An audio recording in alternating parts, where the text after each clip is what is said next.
This is Glenn Spillman with Epic News, and I'm here with Natasha. She's one of the peaceful protesters here, amongst all these others standing behind me and over here. Peaceful, unlike the words that came out of the pastor's mouth here at the Verity Baptist Church. First off, tell us your feelings about this whole thing and why you are here.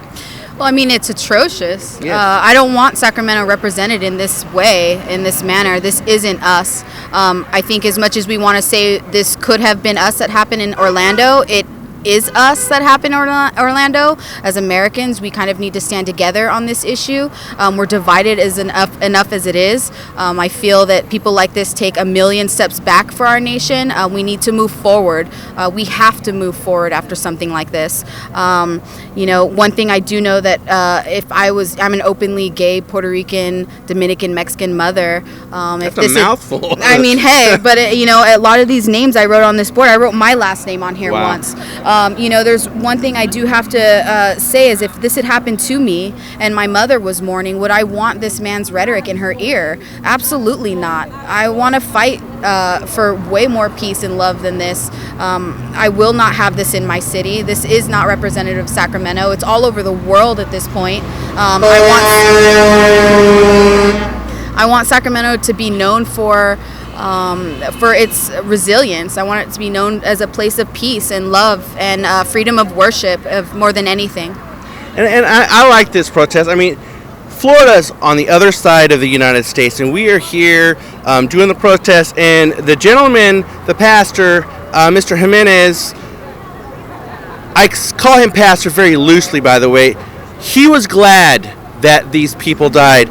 All these people named here on these plaques. I'm getting chills right now. And this guy is happy that all these people are dead.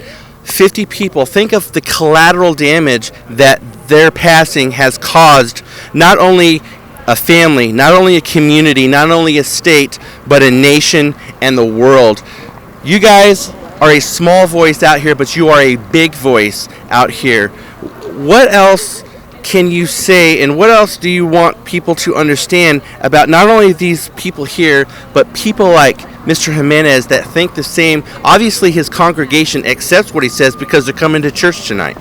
Yeah, I don't necessarily want to even give his horrific rhetoric any of my time, to be honest with you. I would love to move forward. I think everything that he has said was absolutely atrocious. We do not need this here in Sacramento.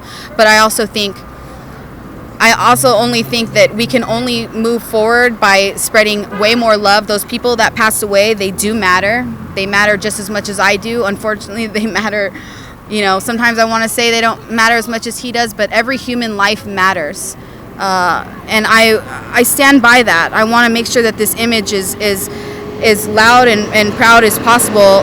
These people gave up their lives living fearlessly, living in love, and being surrounded by love. They did not deserve this. I will not let him tarnish their reputations, and I will not let him tarnish what has happened here in this country. We're living in a very sad, divisive time right now.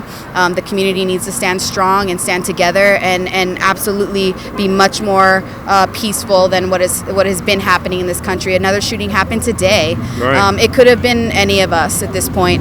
We do not need hateful rhetoric in our country like that at this time. These people mattered. That's really all I can say. That he was vitally wrong.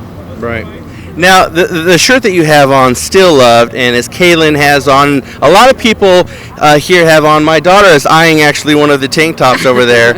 And it is something that I would say, still loved, and you need to spread that word, everybody. Still loved. Everybody needs to be loved. Doesn't matter who you are, what your sex is, what your race is, what your color is. Everybody needs to be loved. You can catch all of this and more on epicnewsonline.com.